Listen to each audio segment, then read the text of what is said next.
الرحمن الرحیم السلام علیکم۔ یہ زندگی بھی عجیب معمہ ہے، اگر کسی کو نوازنے پہ آئے تو دوسروں کی خوبیاں بھی آپ کو عطا کرتی ہے، اور اگر دولت کی اوپر سے ریل پیل ہو تو پھر لوگ آپ کی خامیابی نظر انداز کرتے ہیں۔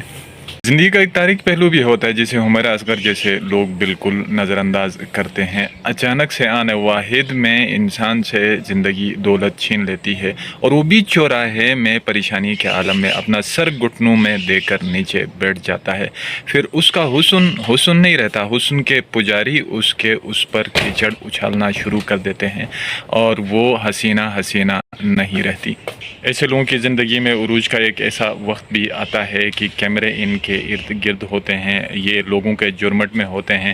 پھر ایک وقت ان پر ایسا بھی آتا ہے کہ یہ تنہائی کی اذیت سے دوچار ہوتے ہیں، جبکہ حقیقت یہ ہے کہ ایسے لوگ صرف آپ کے حسن اور دولت کے پجاری ہوتے ہیں۔ جب آپ کا حسن گہنا جاتا ہے اور آپ کی دولت کم ہو جاتی ہے تو یہ لوگ آپ کو تنہائی کے جنگل میں چھوڑ دیتے ہیں، اور اس وقت آپ کو مدد کی ضرورت ہوتی ہے۔ جب آپ اپنے تنہائی میں محسوس کرتے ہیں کہ کوئی مددگار آپ کو چاہیے، جب اپنے ماں باپ کی طرف نگاہ ڈالتے ہیں اور اپنے دوستوں کی طرف، تو وہ اس وقت بہت پیچھے رہ چکے ہوتے ہیں۔ لیکن کچھ لوگ اس زمانے میں عروج کے وقت اتنی تیز رفتاری سے چلتے ہیں کہ وہ ہواؤں میں اڑنے لگتے ہیں۔ ایک دن اچانک سے ہواؤں میں جب وہ اونچائی پر ہوتے ہیں تو انہیں محسوس ہوتا ہے کہ ان کی دولت، شہرت اور حسن کے پر ٹوٹنے لگے ہیں، اور اچانک بہت تیزی کے ساتھ وہ ڈگمگاتے ہوئے ایک ایسی وادی کے اندر داخل ہوتے ہیں جسے موت کہتے ہیں۔ سوشل میڈیا، ڈرامے ہوں یا فلمیں ہوں، صرف اگر آپ اس کو سٹیج کی طرح لیں گے اور یہ آپ اپنے آپ کو باور کروائیں گے کہ آپ نے ایک رول پلے کرنا ہے اور یہاں سے چلے جانا ہے۔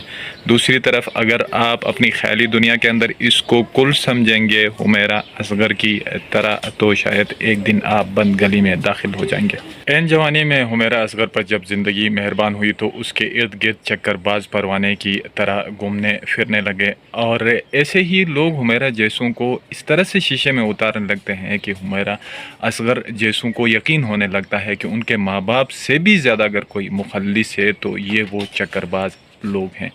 ایسا ہی خوشحالی کا وقت ہم سب کی زندگی میں کہیں نہ کہیں کبھی نہ کبھی آتا ہے، لیکن ہم مست لوگ اپنے آنے والی بدحالی کو اس زمانے میں بھول جاتے ہیں۔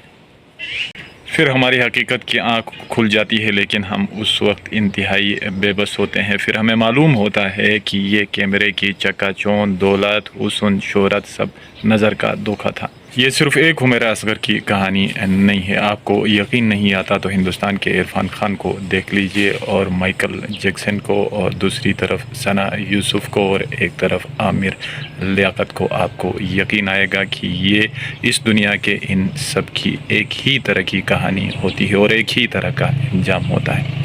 لیکن وقت گزر چکا ہوتا ہے، اور یہ ہم سب کی کہانی ہے جو ہم زندگی کی دوڑ میں موت کو فراموش کرتے ہیں۔